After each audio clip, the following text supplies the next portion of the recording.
Most women go into the new year trying to fix themselves. We want to fix our bodies, our habits. We want to fix our homes. We want to fix our lives. But what if the breakthrough that you're craving doesn't come from fixing what's wrong, but from designing what's possible? In fact, what if the next version of you isn't created through pressure, but through vision? Well, give me 10 minutes and I'll share the shift that will make your entire year feel different. Let's dive in. Hey friends, welcome to this episode. I want to start out by encouraging you to think about the feeling that you get when you are scrolling through a magazine that you love. Maybe it's Vogue or Elle, Architectural Digest, or Real Simple, but the images stop you in your tracks. It's the colors, the headlines, the intention. There's this energetic rightness about it, a sense of creativity. Now, I want you to ask yourself, when was the last time you looked at your own life that way, as something beautiful that you're designing, instead of something broken that you're trying to repair? Because most women, and I was one of them, we've been conditioned to approach our lives and ourselves in what I call self-repair culture. We wake up every day scanning for flaws, looking for what's wrong. Maybe it's the weight we think we need to lose, or the habits that we should fix, or the kitchen we need to organize, or maybe it's the career that you think you should have built by now, or the mistakes that you still beat yourself up over. The lens is always what's wrong, what needs to be fixed, and where am I not enough? And listen, I lived there for many years. Every January, I'd make the longest, harshest list of everything wrong with me that I needed to fix. I needed to be more disciplined, more organized, more productive. I needed to be thinner, richer, better, different. And year after year, despite all that effort, nothing really ever truly changed. Because when you come from lack, you just create more lack. When you come from shame, you create more shame. When you treat your life like a repair project, you stay stuck in repair mode. So here is the shift that I want you to make for your next year. Stop repairing your life and start designing it. It's the opposite of perfectionism. It's the opposite of shame. It's the opposite of self-repair culture. Instead, it's design. And design energy feels different. It's intentional, it's creative, it's future focus. It's rooted in desire versus deficiency, which brings me to one of my favorite philosophies. It's called wabi-sabi. Wabi-sabi is finding beauty in imperfection. And the worn, the weathered, the real. It's the crack in the ceramic bowl that makes it more interesting. It's the patina on an old silver platter. It's the linen shirt that wrinkles and somehow becomes even more elegant. You see, the Japanese don't hide imperfections. Instead, they illuminate them.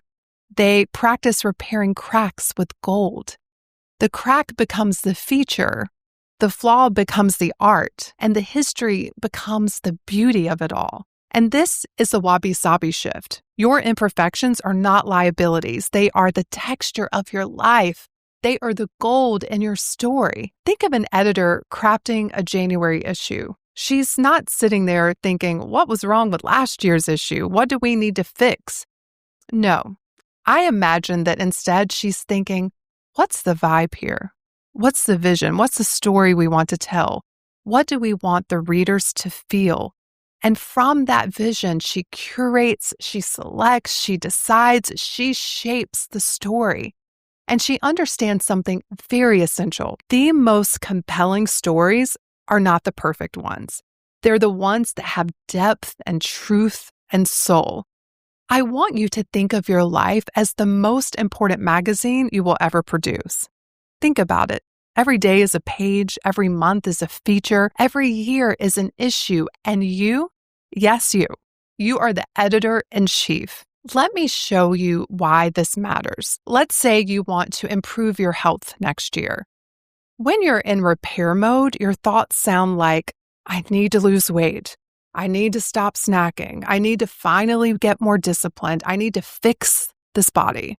And that energy, how does it feel? I know for me, it feels heavy and shame-filled, and I feel contracted.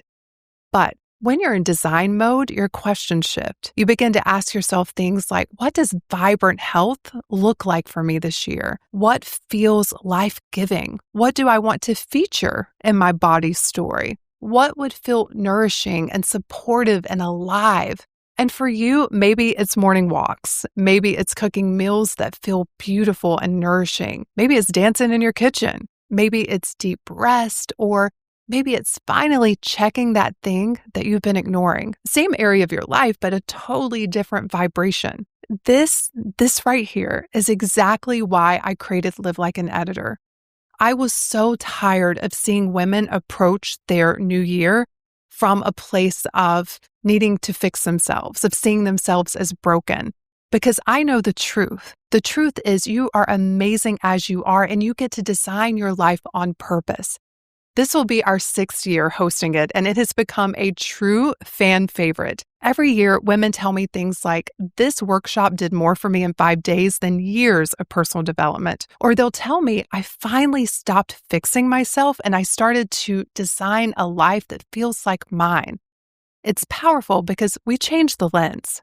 We stop looking through the lens of I need to fix myself, and we start looking through the lens of I get to design myself. We change the lens from shame to vision, from perfection to embracing your wabi-sabi beauty. Over 5 days, you will create the magazine of you for the new year. And we do exactly what an editor does. We set the vision, we create the aesthetic, we clarify your non-negotiables. We decide what gets featured and what gets cut. We shape the story of your year with intention. And we embrace the wabi-sabi life, the cracks, the texture, the gold, all of it to create the next edition of the magazine of you. Women often come into this workshop feeling very overwhelmed, burdened by a long list of what they think is wrong, but they leave seeing themselves as powerful, creating their lives instead of fixing them, expanding what's possible instead of shrinking from past mistakes. They learn to celebrate instead of criticize. One woman told me that she finally felt like the main character in her own life.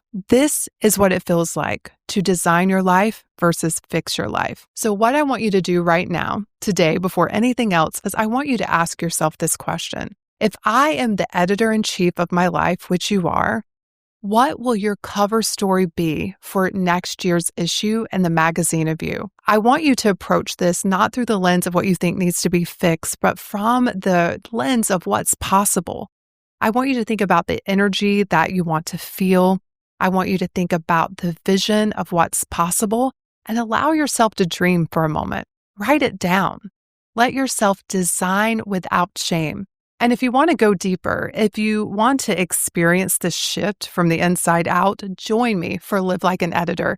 It's happening on January the 12th through the 16th. When you join, you're going to receive a gorgeous workbook to accompany our 5 days together. You're also going to receive morning audio lessons that you can listen to on the go, as well as 5 daily live sessions where you'll also have replays in case you can't make it live. But most importantly, you're going to get a transformative design process that will help you shape your entire year. You can go to schoolofselfimage.com/editor to join us. Now, remember this as you start your new year. This is so important. You and your life are not a repair project, okay? What you are is a masterpiece in the making. And I cannot wait to see what you design next. Have a beautiful week, my friends, and I will see you in next week's episode. Cheers.